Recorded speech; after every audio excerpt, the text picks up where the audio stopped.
Hello, and welcome to this talk in the ALAC speaker series. ALAC stands for the Association for Informal Logic and Critical Thinking, and I am Donna Warren, Vice President and sort of conference talk driver today. I am delighted to introduce Professor Kat Stevens from the University of Lethbridge, who is very active in the area of ethics and argumentation. She specializes in argumentation theory, especially the ethics of argumentation and arguing with precedents. And she is the co-organizer of the online speaker series on the ethics of argumentation. I will be linking to that below this video once I post it.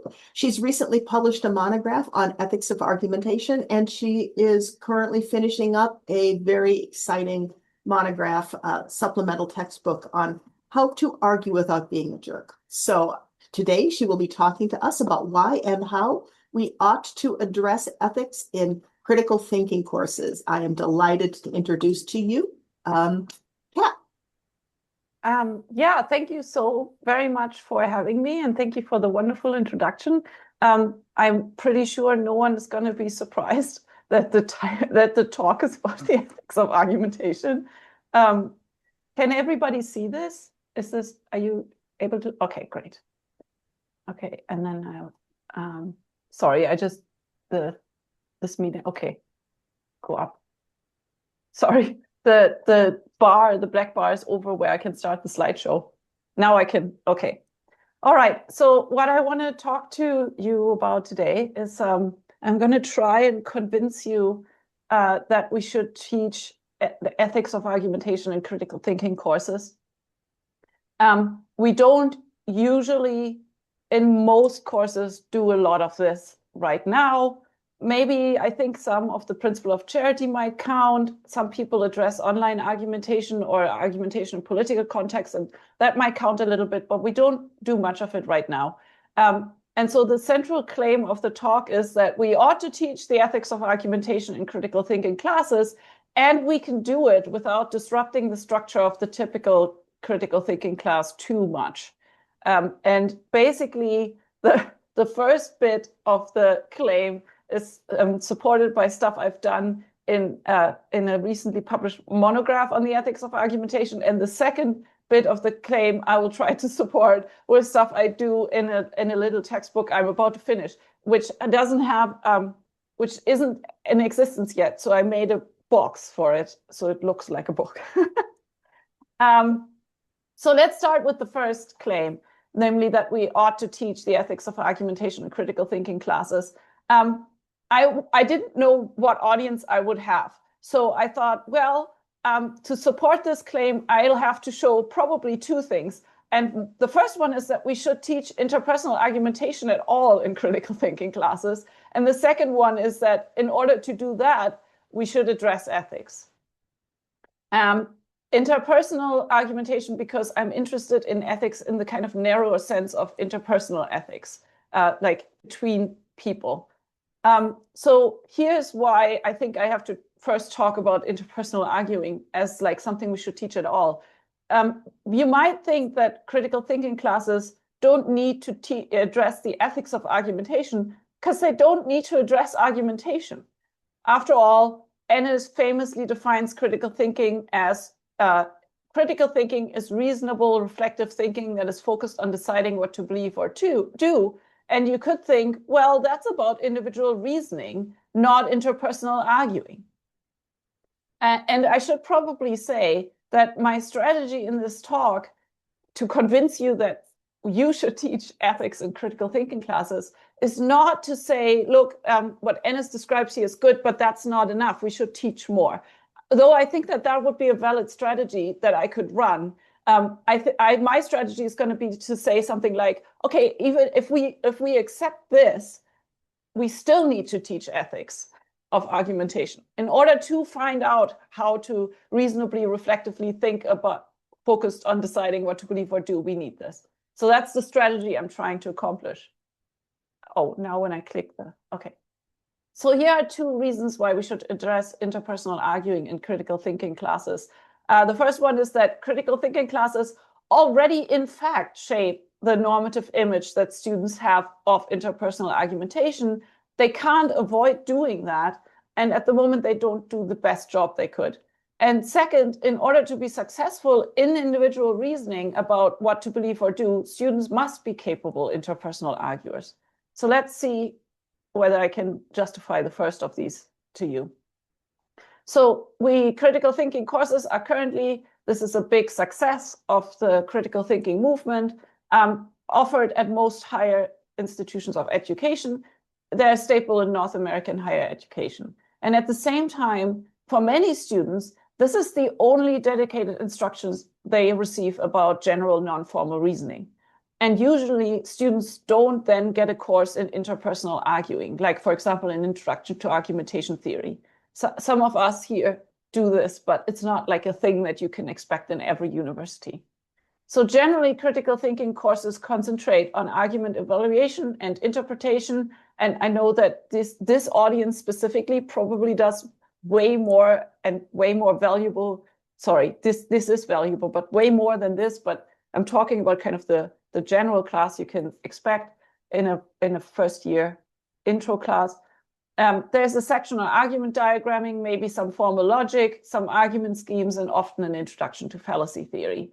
And since, insofar as students don't get any additional instruction on how to treat arguments when they argue with others, I think it's safe to assume that they will use these lessons, like if we're lucky, we'll use these lessons, not only when they engage in private reasoning, but also when they engage in reasoning with others, when they argue. So at least critical thinking classes influence students' perceptions of the logical norms that apply when they argue interpersonally. And further, in order to cultivate the ability to evaluate arguments, critical thinking courses need and do give students some kind of method or procedure with which to do this. And when students transfer this method or procedure to the way that they argue interpersonally, then that will shape their arguing dialectically and rhetorically too. For example, Kate Hundleby has looked at lots of critical thinking textbooks and points out that the way that they treat fallacies and argument schemes, because they present this like the argument structure and then the critical questions, that actually supports the dialectical structure of the adversarial model. So there's a way that even if you only concentrate on the evaluation and interpretation of arguments as objects, you influence how students think about the dialectical and rhetorical aspects of interpersonal arguing. So in sum, because interpersonal argumentation centrally involves the use of arguments, and since critical thinking courses address how a good argument looks like and usually teach a method for evaluating it, they inevitably shape students' normative perceptions of interpersonal arguing too. And since students don't get anything else, that's then what they use.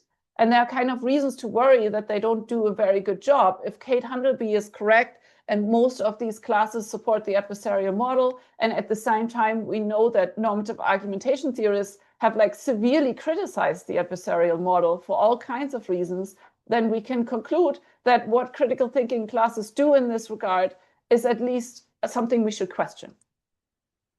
By the way, keep the adversarial model in mind, because we'll get to that again when I talk about why we need to teach ethics specifically. Okay, so now I hope I've kind of given you a reason to think, well, they already do teach interpersonal arguing to some degree or influence it, and they don't necessarily do a good job, or at least we should question whether they do. But we could say, well, it doesn't matter, because that's not what they're supposed to do. They're supposed to teach students how to reason well, and if something else happens on the side, that isn't so problematic. But that brings me to the other reason, namely that in order to be successful in individual reasoning about what to believe or do, students have to be capable arguers. And that's because by now it's a commonplace that we as human beings are incredibly dependent on others for epistemic resources and our decision making. Like we know this specifically from how social epistemology has just exploded all over the place, right? The study of testimony and evaluating expertise, all of that has exploded like the way that it has, because most of the things we believe is we believe on the say-so of others. But this is also true for reasoning. most of the arguments we use, we haven't come up with ourselves. We have gotten them from others and then adapted them. So interpersonal argumentation also guides our reasoning in a similar way as knowledge acquisition is guided by testimony. And the argumentative context in which an argument is offered matters for how a person should interpret, reconstruct, and evaluate it. In short, how we should reason with it, how we should decide what to believe or do. So, for example, interpreting another's argument requires taking into account the dialectical and rhetorical features of the situation in which the argument was offered in order to figure out whether this is supposed to be a rebuttal to an earlier objection. Is this anecdote that's somehow weaved into this thing an aside, or is it supposed to be part of the argument? All this makes a difference on how we should reason with that argument, even if it's later in our personal reasoning. So, for example, we might want to decide whether we should interpret it charitably or not on the basis of these things. And also keep the charity thing in mind. We'll get back to that too in the ethics bit.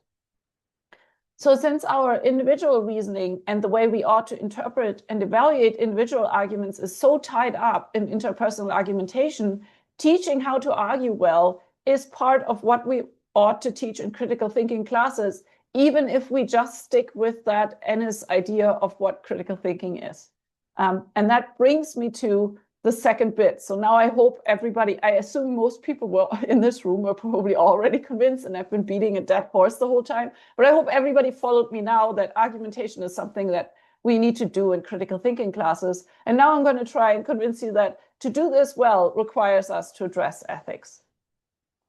More specifically, what I want to show is that in order to argue interpersonally in a way that allows us to then decide reasonably what to believe and do, sticking with this little Ennis quote, we need to first factor moral considerations into our evaluation of other people's arguments, and second, factor moral considerations into decisions about how we behave while we argue with other people and how to argue.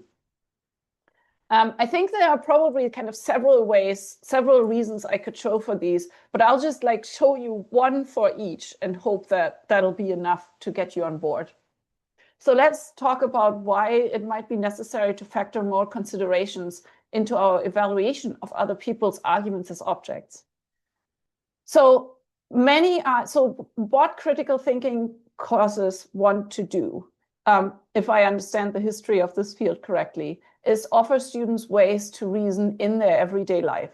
And many arguments that we encounter in everyday contexts allow for several interpretations, especially if the arguer isn't highly schooled in expressing themselves very precisely or not making use of those skills, right? So you're in an argument with your partner over how to deal with the problem that your dog keeps peeing on the dog bed. Probably lots of things that your partner says could be interpreted one way or another. Sorry, this is a slightly autobiographical detail.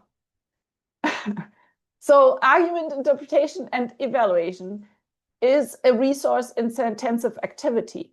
And in most argumentative contexts, the resources everyday arguers can commit to interpreting and then evaluating an individual argument that they are offered in one interpersonal context are limited. And that means that the available resources for argument interpretation and or evaluation need to be distributed between charity on the one hand and vigilance on the other hand.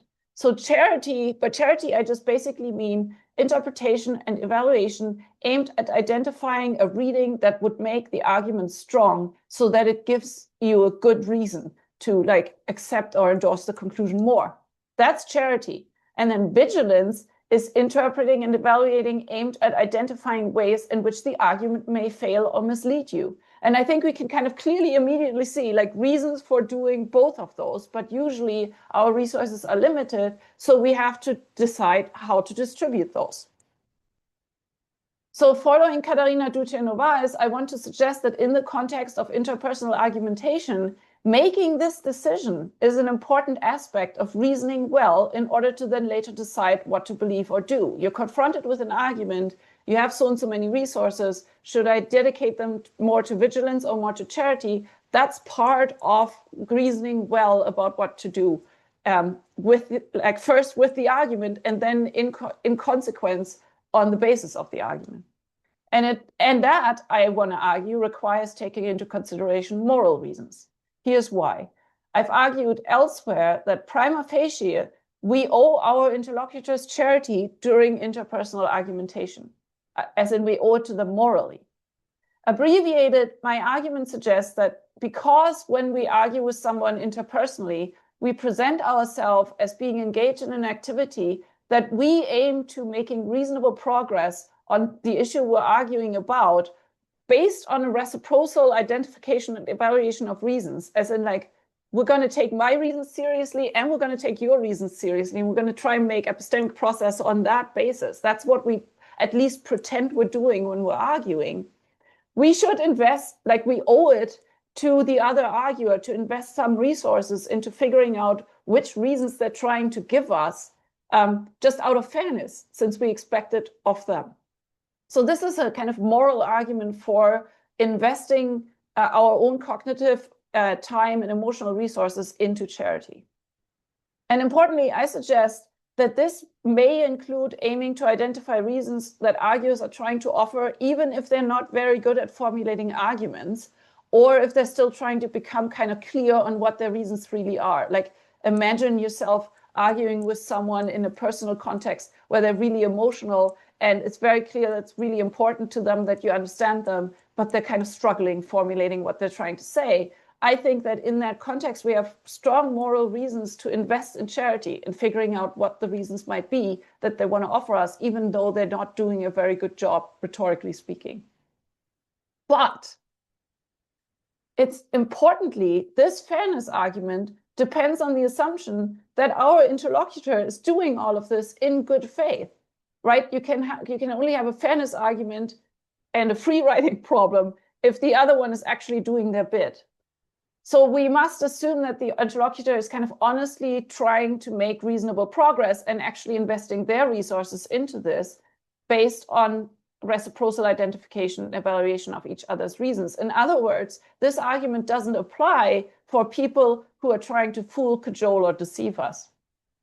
And more, investing resources into charity instead of vigilance in cases when people are out to fool, cajole, or deceive us is incredibly risky, since that would mean that we're trying to make the arguments they offer us appear good to ourselves, and then we will accept their conclusions based on thinking that our own reasoning shows us that those conclusions are good, or true, sorry.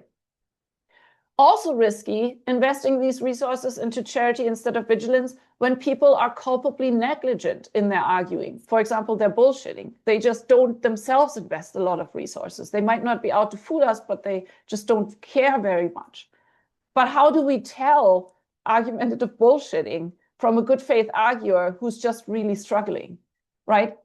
I think the way that we tell is we evaluate their behavior morally. We do the kinds of evaluations and ask ourselves the kinds of questions that we ask ourselves when we try to figure out whether whether people are culpable for their failings or not. And based on that, we either apply more charity or more vigilance. In other words, moral considerations about fairness and moral intent figure heavily into reasonable decision-making about how to invest the available resources we have for argument, interpretation, and evaluation. And because how we invest these available resources then influences how we interpret and evaluate arguments, this features into reasoning well about what to believe or do. Right? Since in the context of interpersonal argumentation, making this decision is an important aspect of reasoning well, it figures into what Ennis says critical thinking should teach us. Okay, so I've talked about why we should figure moral considerations into the evaluation of other people's arguments. Let's talk about why we should factor moral considerations into decisions on how to argue. Again, all in the kind of interest of reasoning well about what to believe and do. Sorry. So remember this when I told you to keep the adversarial model in mind. Currently, most critical thinking textbooks address argument analysis and evaluation in a way that at least indirectly supports a view of interpersonal argumentation as appropriately conducted according to the adversarial model. Not all of them. So for example, Balin and Battersby's reason in the balance presents argumentation as appropriately conducted according to cooperative inquiry model. This is one of the great things about that textbook. There are other great things, like, for example, that it presents reasoning in the context of arguing interpersonally at all. And there's many, like, this is a great textbook. If you want to have a textbook, this is a good one. But I think the following. I've argued elsewhere that generating the impression that all arguing ought to proceed according to one single dialectical, rhetorical, and logical model, like either the adversarial model or the inquiry model, is itself harmful. But this is what most textbooks do. Most textbooks don't say something to students like, you can argue in a proponent-opponent structure, or you can argue in a cooperative structure, or you can use Gilbert coalescent model where people try to get to know each other a lot first, or you can choose a negotiation. And this choice is part of what you have to engage in to argue well. Most textbooks either don't address this directly at all, and then indirectly suggest just one, or pick one and teach that.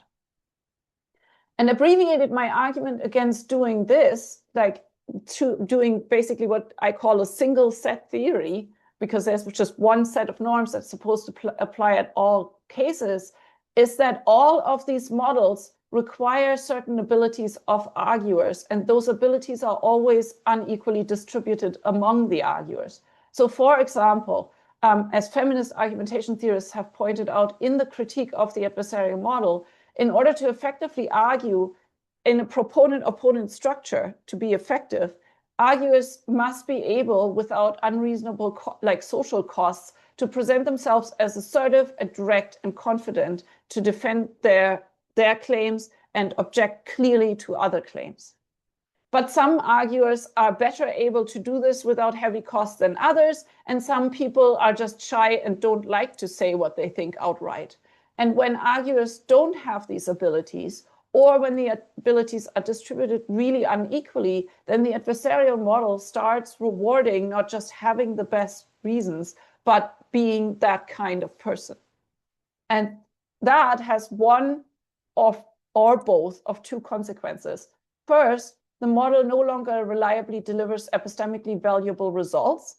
For example, the more confident, wittier arguer wins instead of the one with the better reasons.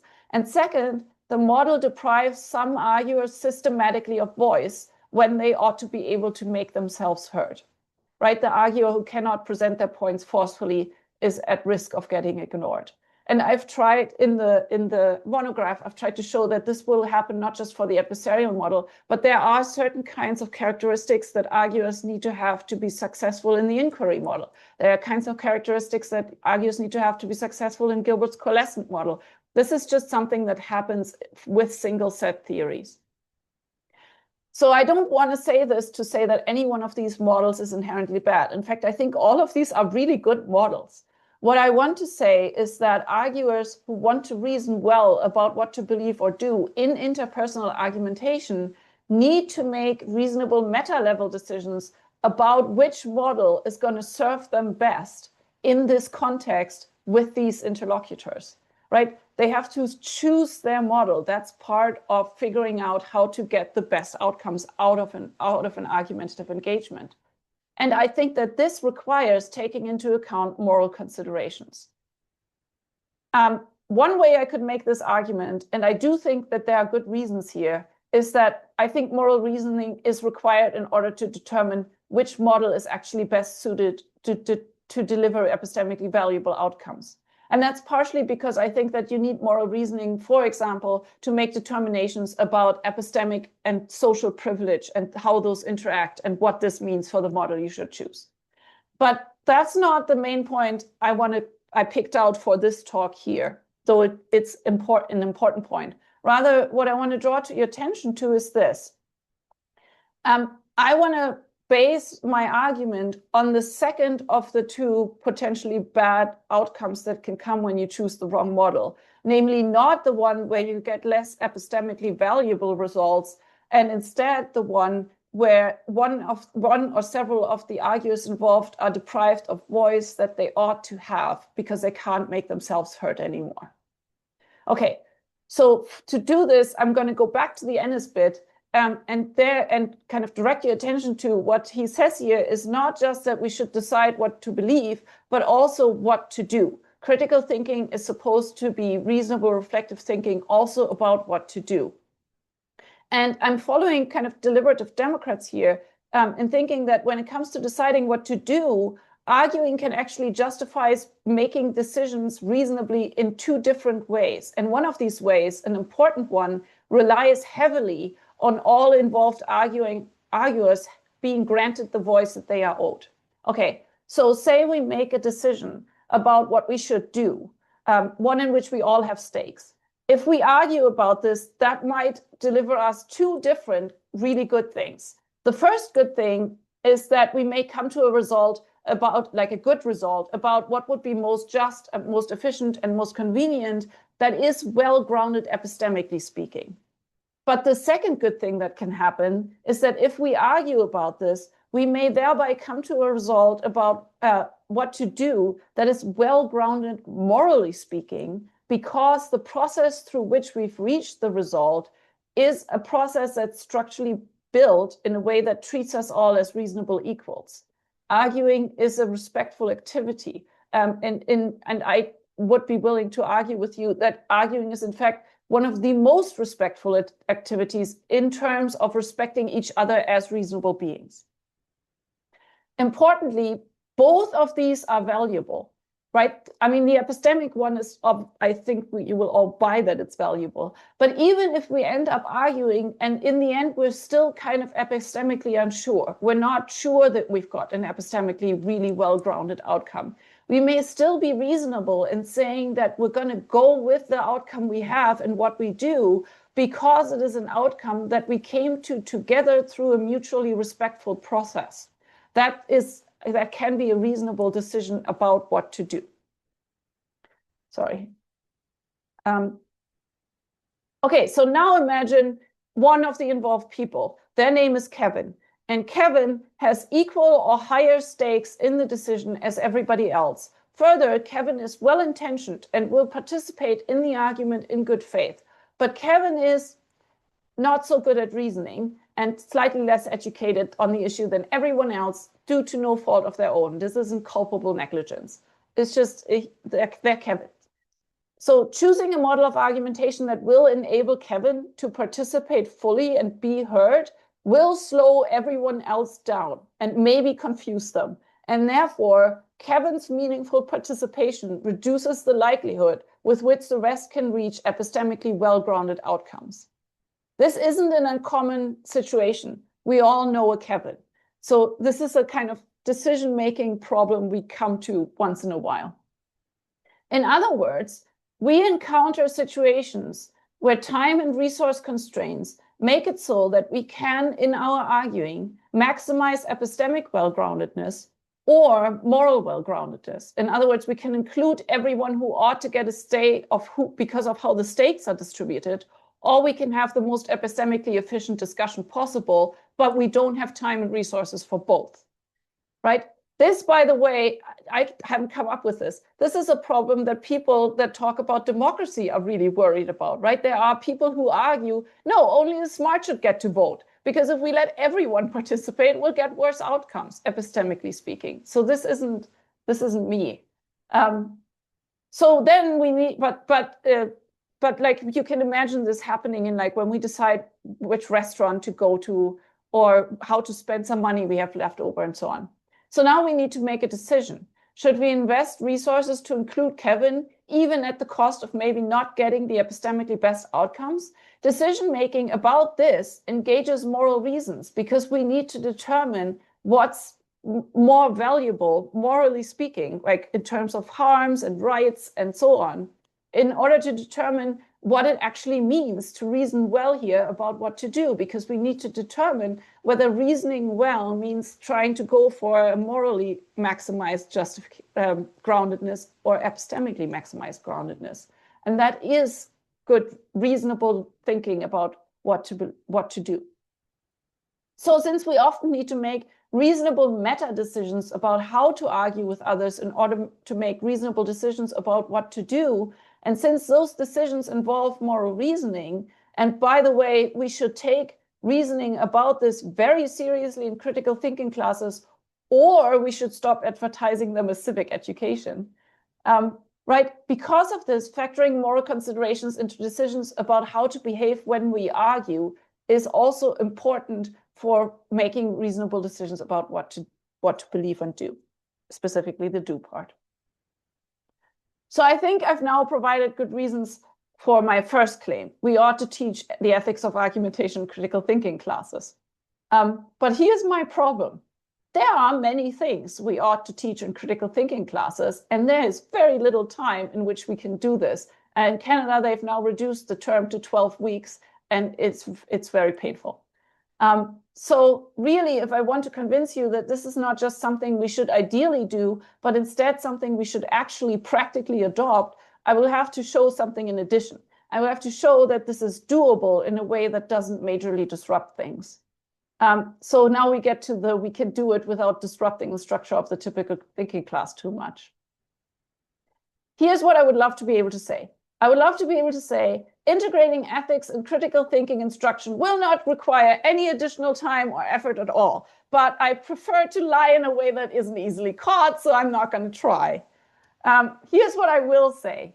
I think that ethics can be integrated in critical thinking classes by expanding on some lessons that we already regularly include. And so it doesn't disrupt things majorly. So here's some stuff that many of us do in classic critical thinking classes. We do a kind of introduction in which students are supposed to learn what arguments are, because they astonishingly often just don't know. We often have some kind of short section on the principle of charity somewhere in there, and we usually introduce students to the fallacies. And I think what is relatively easy to do is to expand the section on what arguments are to just include the distinction between interpersonal arguments and arguments as objects, and then address basic considerations of what arguers owe each other when they argue with each other. So just like two very simple things: the good faith pursuit of epistemic goods, like that you're doing it actually to get to the truth or knowledge or a good decision, and meaningful engagement. When you argue with someone, you owe them that they get a chance to make their reasons heard. Then when this short section on the principle of charity comes along, I think it's relatively easy to enlarge this a little bit and talk about charity as a moral requirement that arises from those first two things, from that we owe it to others, that we actually pursue epistemic goods, and that we give them a meaningful voice, and discuss when it's owed and when it might not be owed, namely when the fairness argument doesn't apply. And then finally, when we talk about the fallacies, it's not too hard to identify what makes fallacies not only epistemically costly, but also morally wrong, namely that they violate what we fundamentally owe. So, and if you want to go even further, you can expand on that notion to include other ways in which we can behave during arguing that violates these two things, by, for example, talking about what happens when we force shy arguers into highly adversarial structures. In this way, we can expand into the ethics of arguing without changing the whole structure in which we teach critical thinking now. In short, I think teaching ethics in critical thinking classes doesn't require a kind of revolutionary rethinking of critical thinking education, the same way that the move from teaching formal logic requires a revolutionary rethinking if we want to get into critical thinking pedagogy. We can just begin by introducing a single idea that arguers owe each other the good faith pursuit of epistemic goods and meaningful inclusion, and then work out the implications of that idea when we discuss other already commonplace topics. And I think that's well worth it and doesn't require too much change. And here's a quick advertisement. So I'm, as Donna mentioned, I'm working on this little supplementary textbook that's called How to Argue Without Being a Jerk. And the thing that it's supposed to do is exactly that, right? It has a chapter on what we owe when to argue. It has a chapter of choosing different types of argumentative exchanges, a chapter on charity, a chapter on fallacies and why they're wrong and what else is wrong. And then a chapter for those that want to talk about political argumentation on dealing with deep and socially dangerous disagreements. And it's built so that you can use any chapter without having to use the rest. So that's the idea. The idea is basically that that's supposed to do that. And since I have to deliver this in May, if any of you wants to be really useful, email me. I'll send you a draft chapter, and I promise I'll thank you in the introduction. Sorry, Donna, I hope that was okay for me to do. And thank you so very much for listening. I'm really looking forward to questions. Thank you very much, Kat. That was fantastic. So now we open the floor to questions or comments.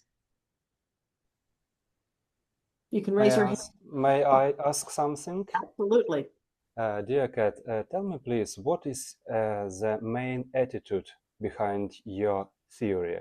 I want to explain my question because when I presented my book, its title is Critical Thinking with Kindness. Because in the introduction, I explained that in the ground of my theory of critical thinking is empathy. Because I understand every person who makes mistakes. I am the first person who have made all of those mistakes that I describe in my book. Therefore, empathy and understanding of everybody who makes mistake is the ground of my attitude.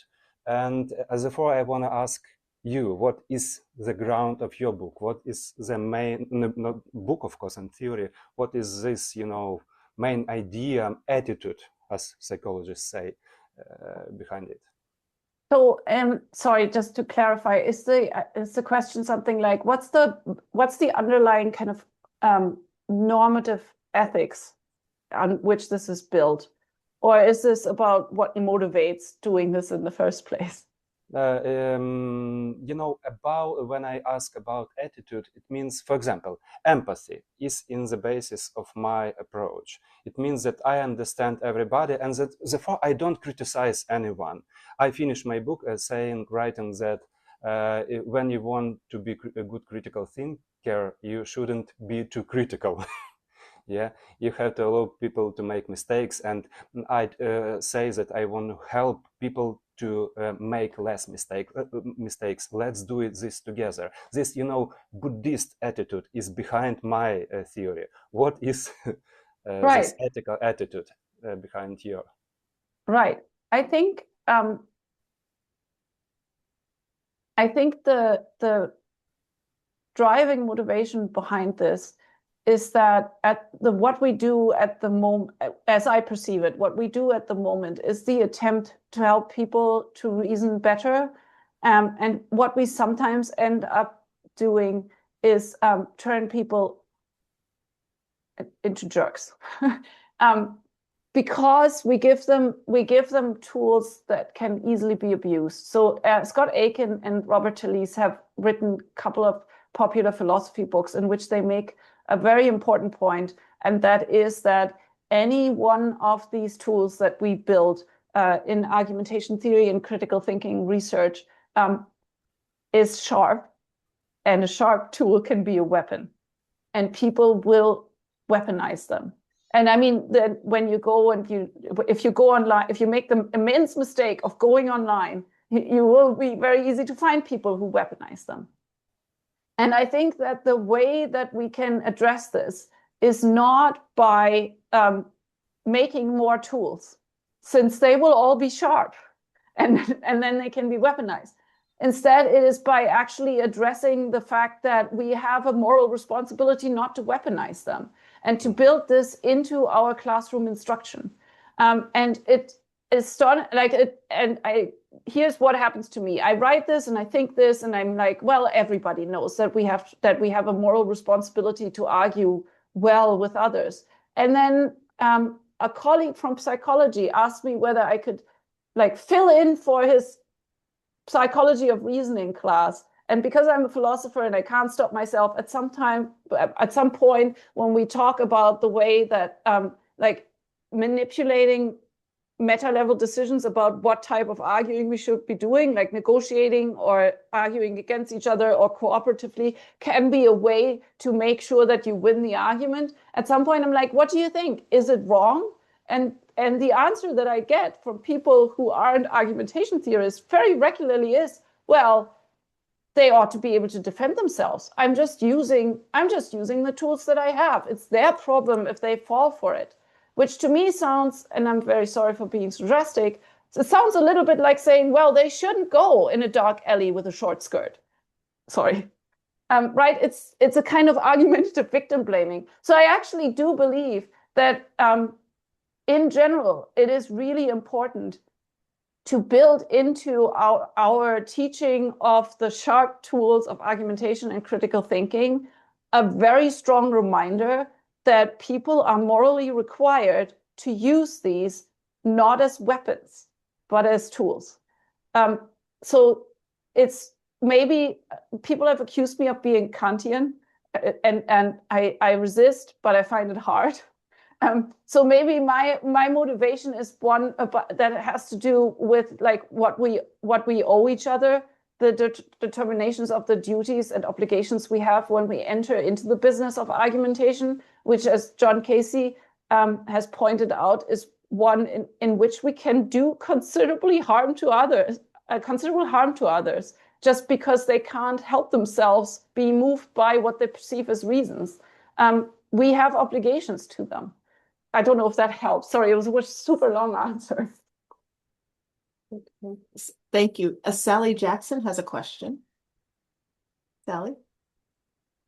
You're muted, Sally, sorry. It was a great talk. I love the way you figured out how to get the moral components into the standard sort of course design. And the little book is very intriguing. You can just sign me up to give you comments on any chapter you want. Oh, that's so kind. I started my own career teaching interpersonal communication, and I've never had the chance to teach critical thinking other than in the context of, say, some kind of thing having to do with reasoning in some context. But I'm going back to my roots in interpersonal communication and thinking about one of the main influences on my own thinking. Happens to be my older sister, Barbara O'Keefe. She was the architect of a branch of study on a thing called message design logic. And her basic premise was that by early adulthood, people had developed their own theories of communication, how things worked and why people said the things they did. And they produce really variable, these message design logics produce really variable goal sets in communication. In moral terms, one of the design logics prizes truth really, really highly. And another design logic prizes goodwill really, really highly. So it's interesting that they capture the two dimensions of epistemological responsibility and inclusion responsibilities. But if her theory is correct, that these kinds of logics are fixed by early adulthood, not easily changed through, I mean, they're resistant to one another in very complicated ways that I won't try to explain here. But one question that I have for you is whether it's possible that when in training people with sharper and sharper tools, we aren't simply honing the resources that they have for carrying out these prior logics. For example, the least sophisticated of these objects, the one that is mostly centered on being clear about what you yourself believe, would not be likely to pick up a tool that would allow them to be manipulative. Whereas the most sophisticated logic would be able to understand those tools, but would be disinclined to use them. You have any thoughts on that, about how pre-existing individual differences in communication itself might limit the impact of this on in critical thinking instruction? So I think the first thing I think is, boy, I really have to read into this way more than I have. The second like, I'll send you something. please send me lots.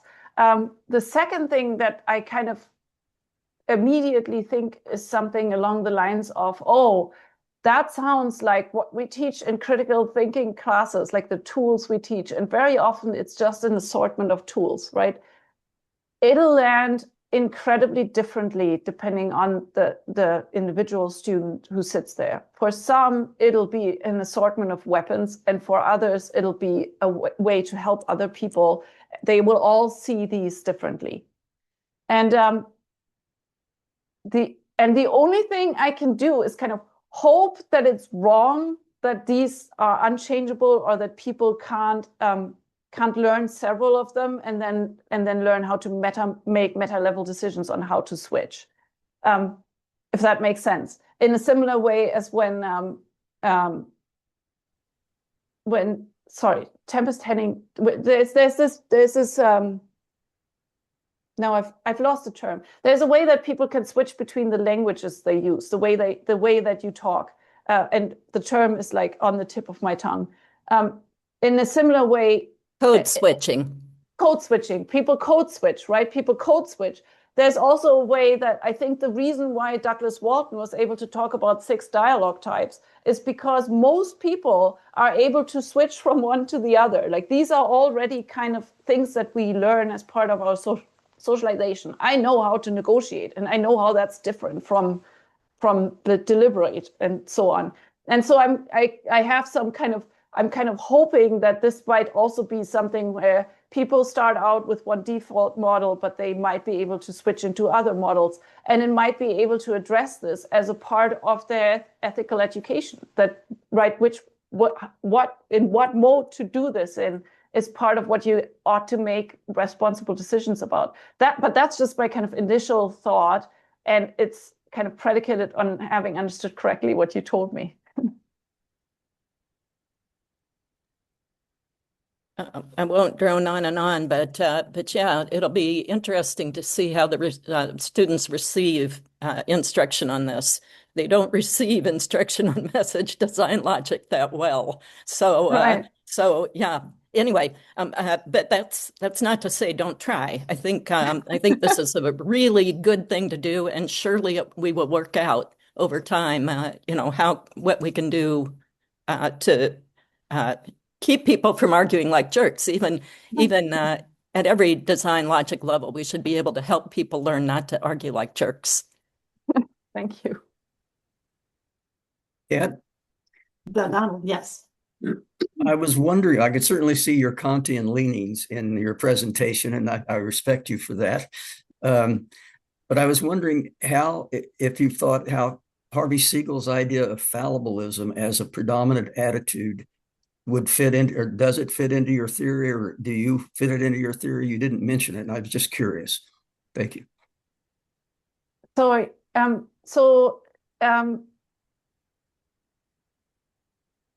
I think so. The one way that fallibilism or commitment to fallibilism tends to play out in argumentation theory that I've seen in the epistemic theory of argumentation, but also in pragmadialectics, like this is one of the few things that those two have in common, is that it's often read as favoring the proponent-opponent structure of arguing, right? Because we have this idea that you have a claim, and then you like submit it to the strongest possible objections, and then another person defends it, and this way you figure out whether the claim can stand.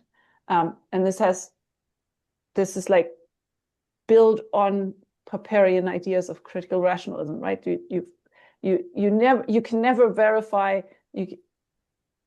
but you can figure out whether it's justified to keep going with this thing. And so in the adversariality literature, there have been distinctions made between where this structure actually needs to take place. So the way that some people approach it is it needs to take place in the roles that the arguers take.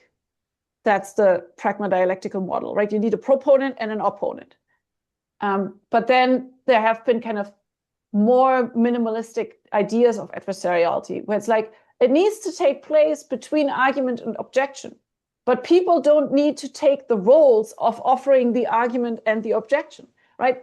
Arguments ought to be confronted with objections, but you can have like several different people that all just collect all the arguments and all the objections and then together try to work out which ones withstand and which ones don't. And then you have a cooperative role structure, but you still keep a part of the adversariality there, like at just the argument structure. What I was basically talking about, and I think what's kind of important to note is this. I'm willing to go with the idea that in order to figure out what to believe or do, we need to confront arguments with objections. Like we need to see whether they are undercutters or rebutters that work. That's important. But at the which roles arguers take level, it is in question how to actually best accomplish this. And that question needs to be answered by looking at the context in which the argument happened and at who the arguers are, right? You would best, like among philosophers who self-select for loving the battle, often the answer is something like, yeah, the proponent-opponent structure it works really well because like both Kat and the philosophers she's talking to like are happy and enjoy it when they tell each other how wrong they are, and then to see whether that works out. Like this doesn't make them nervous. No one will back down. That'll work really well. But other people have other temperaments, and often what will happen if you force this kind of structure onto people that don't have the temperament for it is that the argument gets confronted with objection thing doesn't actually happen anymore because one side just can't concentrate well enough on the issue at hand instead of on the fact that they feel like they're in a conflict to come up with the objections that you need. So I don't know if that happens, if that helps, but that's how I look at this, right? The ethics apply at how do we treat each other when we're in this situation together? And that has very important implications to whether the thing that we want to happen, namely that the arguments and the objections are sorted out correctly, is actually going to happen. Does that help at all? Sorry. Yes, I think it does. I was just basically thinking about the attitude that of fallibilism, that when you enter into an exchange with somebody, the attitude is, I could well be wrong. And please help me. You know, that goes a long way toward respecting each other, I think. So I think you're absolutely right about that. I also think that even if we cultivate this in ourselves, we will not always be in a situation where we encounter arguers who also have this attitude. And if we then still want epistemically valuable outcome, we'll have to adjust our behavior to account for the fact that we're dealing with someone who doesn't actually have this attitude. So if that makes sense, right? At once we take seriously the idea that critical thinking is supposed to teach students how to reason well in the real world, we have to start taking seriously the idea that how to do that will vary considerably on the basis of like who they're dealing with right now, if that helps. thank you.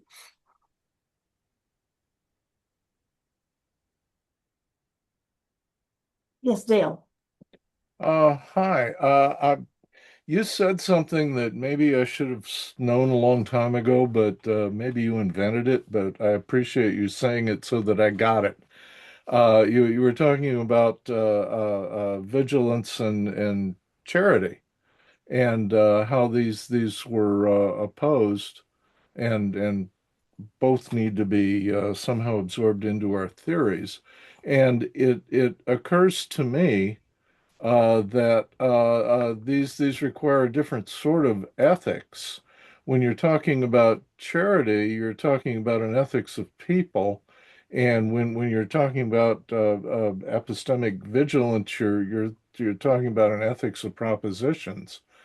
And it seems to me that your need for self-defense is different in both cases. When you're in the realm of people and charity, you're defending against yourself. You're defending yourself against being emotionally drained or exploited or something like that. And in the case of propositional ethics and vigilance, you're defending yourself against the chance of the other person making you dumber.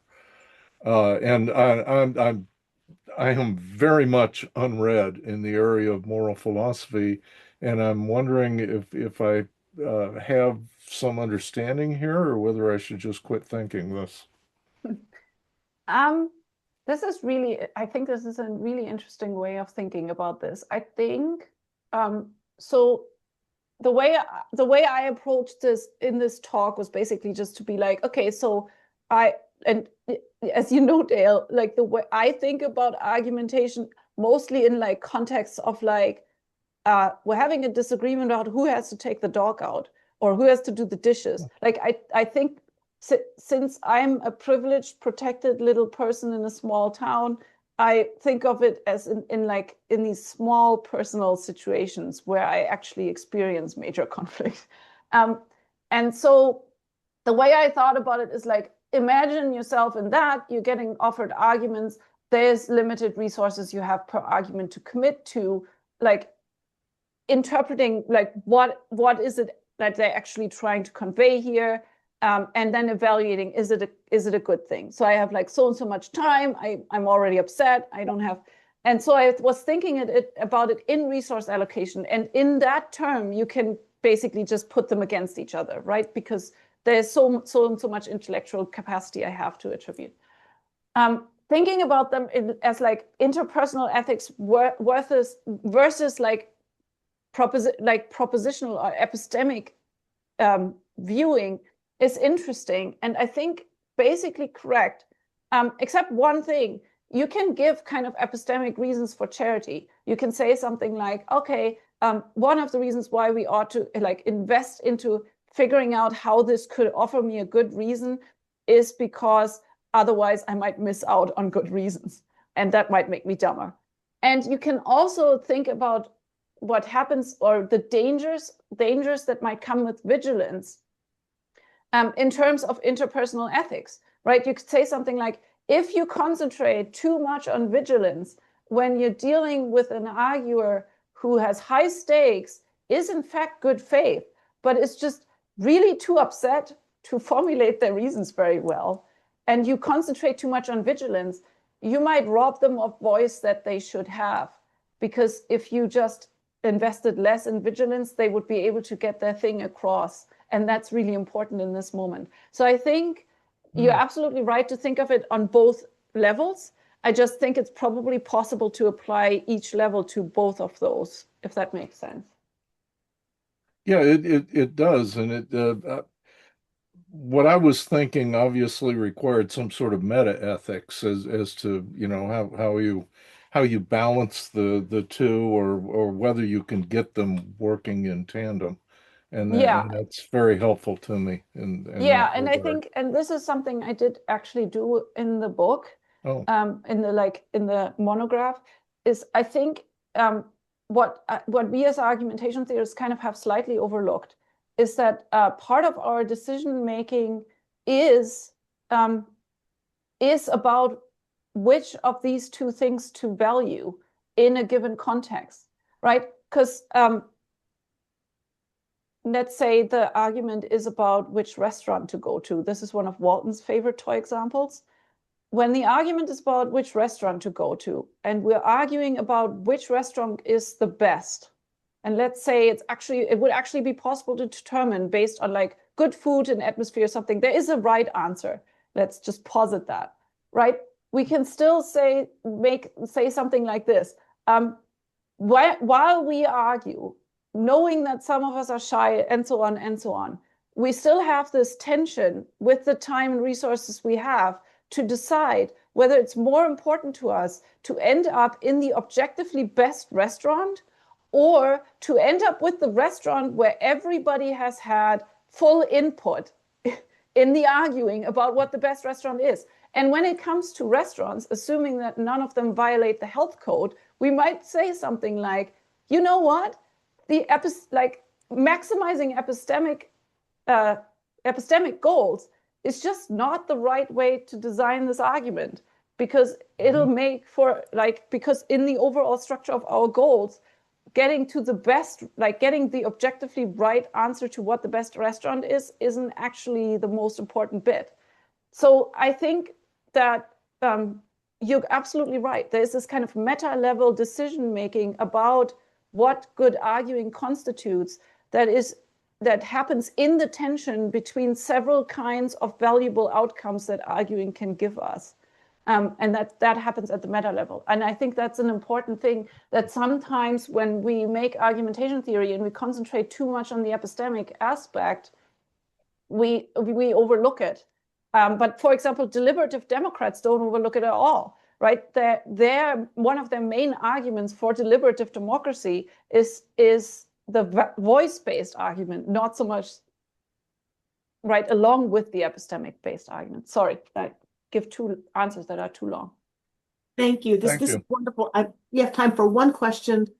Elaine, you have your hand up, so if we can just quickly do a question, and then we will terminate it. Yeah, thank you so much, Kat, for your presentation. It was quite enlightening. I liked very much the contrast you're making with the difference between epistemic orientation and the inclusion on the other side. I was wondering, I want to have your input on this issue. Let's say we have, to simplify the situation, we have three models. One that is very oppositive. You presented it in terms of adversariality, but one that is like that, another one that is coalescent or something of the kind, and the other one is cooperative or whatever. So, of course, I suppose, but I want to hear you about this. We could have ethical reflections for each of these models. We would have some different requirements, different ways to deal with charity issues and voicing issues and things like that. So do you find a way, maybe in your monograph, that would like to find somewhere at some point, or maybe in your new book that's coming out, do you address those kinds of issues, or you're most focused on the interpersonal and stuff? Sorry, could you just give me one sentence on exactly the kind of issue you want me to speak about? Just like a definitional sentence. I don't know. What do you say? Do you think that we can have a specific ethical reflection inside the adversarial model, for instance? Let's focus on just this one. The way that, so I think we can say something like this.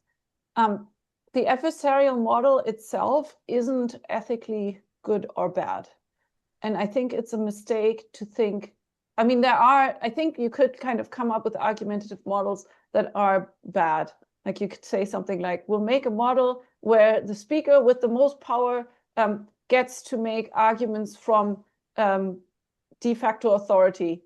And those are logically the best ones. And then you have a model that I would just like, that's not a good one.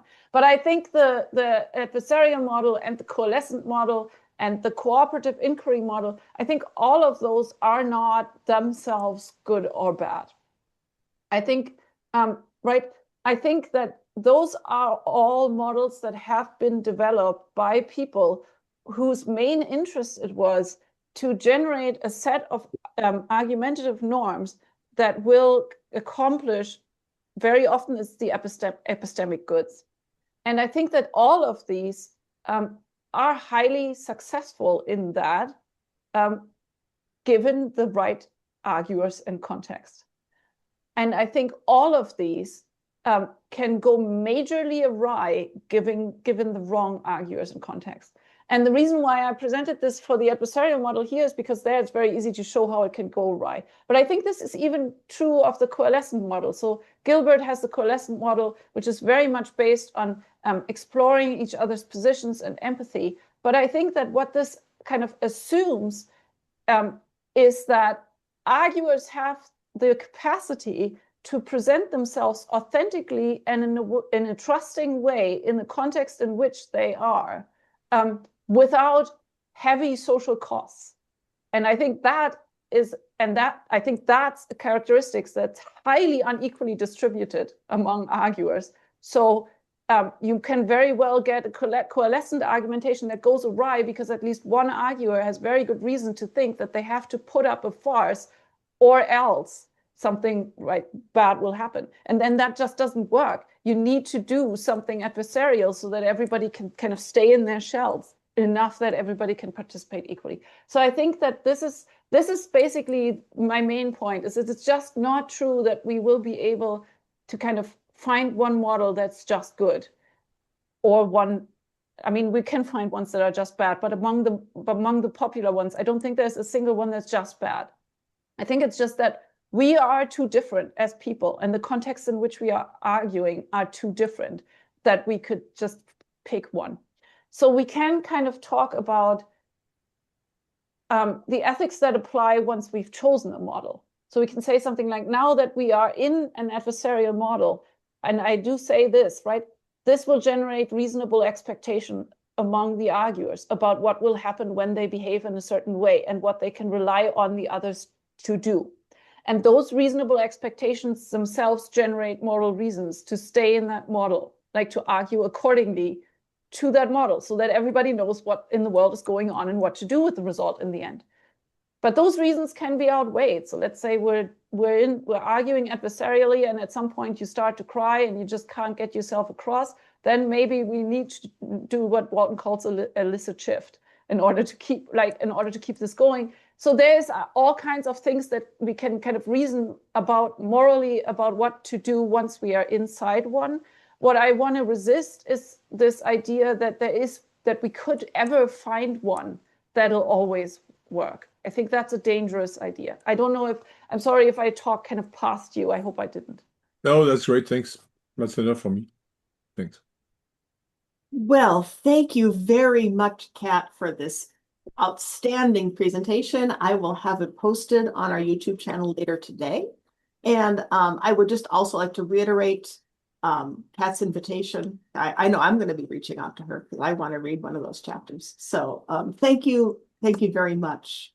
Have a great rest of your day. Bye-bye. Thank you so much for having me. It was an honor. Thank you.